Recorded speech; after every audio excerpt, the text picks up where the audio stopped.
की गवाही, जलियांवाला बाग 1919।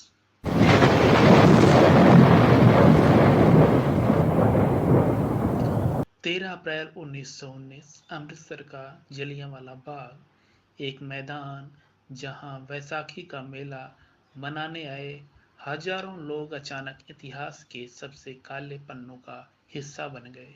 यह कहानी है हंसी खुशी से शुरू हुए एक दिन की जो खून और बलिदान में डूब गया। मैं हूं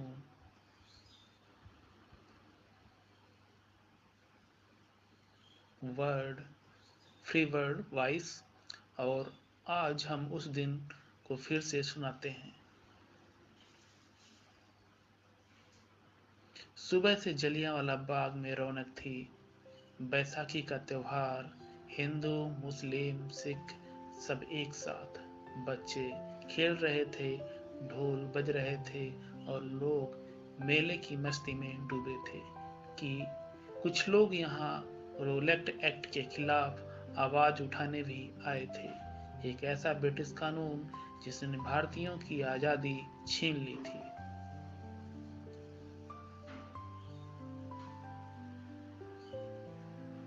लोकनाथ, जिसकी उम्र 25 वर्ष, बहुत ही उत्साही, उसने कहा, कांता देख कितना जोश है, आज हम अंग्रेजों को बता देंगे कि हम चुप नहीं रहेंगे। गांधी जी का रास्ता, अहिंसा का रास्ता हमें आजादी दिलाएगा। तभी 18 वर्ष की कांता, जो कि लोकनाथ की बहन है, उसने कहा, हाँ भैया, लेकिन डर भी लगता है, अंग्रेज क्रूर हैं और फिर भी हमारी एकता ही हमारी ताकत है। उसी भीड़ में से थी सारिका और उसका 10 साल का बेटा विकास। वो मेला का मजा लेने आए थे, लेकिन किसे पता था कि ये खुशी कुछ पलों में गम में बदल जाएगी। अम्मा, विकास एक जिज्ञासु लड़का जो अपनी माँ से कहता है, अम्मा ये लोग इतने नारे क्यों लगा रहे हैं, क्या हम आजादी जीत लेंगे? तभी सारी क्या कहती है, हाँ बेटा एक दिन जरूर, लेकिन आज मेले का मजा लो, मेरे पास रहना, ठीक है? अचानक भारी जूतों की आवाज और भीड़ में खुसर फुसर शुरू होता है। दोपहर के करीब 4 बजे अचानक माहौल बदल गया। ब्रिगेडियर जनरल रेजिनाल्ड डायर 50 सैनिकों के साथ बाग के सकरे रास्ते पर आया। उनके पास राइफलें थी और चेहरे पर ठंडी क्रूरता। जनरल डायर बहुत ही कठोर और ठंडा हृदय का था। उसने कहा, यह सभा अवैध है, निशाना साधो सैनिकों, फायर।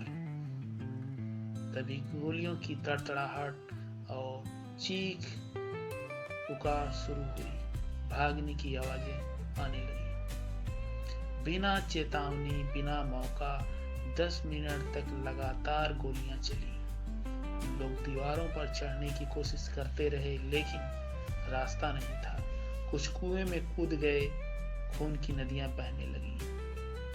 कांता घबरा गई और अपने भाई से कही, भैया ये क्या हो रहा है, लोग मर रहे हैं। तभी लोकनाथ चिल्लाता हुआ कहता है, कांता नीचे झुक, कुएं की ओर चल। गोलियों की आवाज तेज हो गई और चीखें भी तेज होने लगी। विकास रोते हुए कहता है, अम्मा अम्मा उठो, आपको गोली लगी। सारिका कमजोर आवाज में कहती, विकास डरना मत मेरे बेटे। और इसी तरीके से गोलियां धीमी पड़ती हैं और सन्नाटा हल्की सिसकियों में बदल जाता है। 10 मिनट बाद सन्नाटा ही सन्नाटा नजर आता है। जलियांवाला बाग शवों से पट गया था, सैकड़ों मरे, हजारों घायल। विकास अपनी मां को खो चुका था। कांता और लोकनाथ जख्मी थे लेकिन जिंदा। और एक रहमान, जो कि गांधीवादी बुजुर्ग थे, अपनी आखिरी सांसों में भी शांति की बात कर रहे थे। सत्य, अहिंसा, भारत जागेगा। रहमान की यही अंतिम शब्द थे। ब्रिटिश आंकड़ों के अनुसार 979 मरे, लेकिन स्थानीय लोग कहते हैं कि 1000 से ज्यादा। सच शायद कभी सामने नहीं आए, लेकिन एक बात साफ थी कि जलियांवाला बाग ने भारत को झकझोर दिया। ये नरसंहार एक चिंगारी बना। गांधी जी ने अहिंसा का आह्वान और तेज किया। रविंद्रनाथ